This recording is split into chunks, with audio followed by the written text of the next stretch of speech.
વડાપ્રધાન નરેન્દ્ર મોદી આગામી તારીખ 24 અને 25ના રોજ હાલારાની મુલાકાત આવી રહ્યા છે। ત્યારે આ મુલાકાત દરમિયાન વડાપ્રધાન જામનગરમાં રોકાણ કરશે। વડાપ્રધાનના કાર્યક્રમને લઈને તંત્ર દ્વારા તડામાર તૈયારીઓ શરૂ કરી દેવામાં આવી છે। વડાપ્રધાન અને મુખ્યમંત્રીના આગમન અગાઉ જામનગરમાં રેન્જ આઈજી અશોક કુમાર યાદવજીનું આગમન થયું હતું। દરમિયાન તેઓએ એસપી ડીવાયએસપી સહિતના અધિકારીઓ સાથે મીટિંગ યોજી હતી। તેમનો રૂટનું પગપાળા નિરીક્ષણ કરી અને અધિકારીઓ જરૂરી સૂચનાઓ આપવામાં આવી હતી।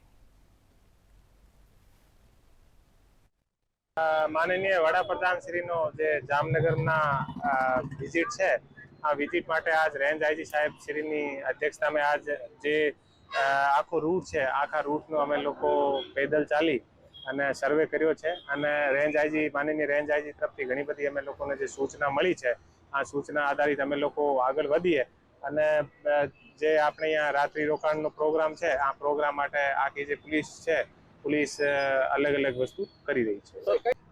માનનીય વડાપ્રધાન શ્રીનો રાત્રિ રોકાણનો કાર્યક્રમ અહીંયા છે અને બીજા જે પણ કોઈ નવા કાર્યક્રમ એડ થશે આના સંદર્ભિત અમે લોકો આજ આખી જે એલસીબી એસઓજી અને માનનીય રેન્જ આઈજી સાહેબ શ્રી સાથે આખા રૂટનો અમે લોકો વિઝિટ કર્યો છે અને રૂટ પર જે પ્રોબ્લેમ છે યા જે બીજી બધી વસ્તુ છે આનો આખો અમે લોકો એનાલિસિસ કરી અને આગળના જે 2-3 દિવસ છે અમે બધી વસ્તુને ઉપર કામગીરી કરીશું।